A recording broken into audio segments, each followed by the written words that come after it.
I would like to say something from the bottom of my heart and in all sincerity to the world. I apologize for doing this in Oklahoma.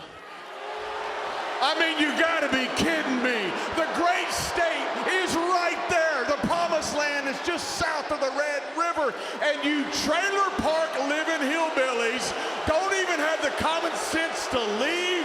But wait, you did leave a couple weeks ago in the Red River shootout when God bless Texas put up 500 points on the Boomer Idiots.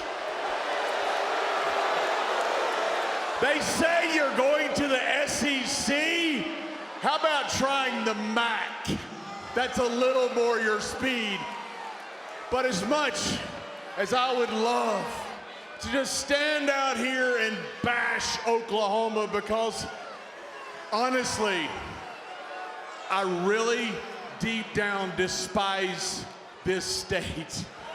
And every one of you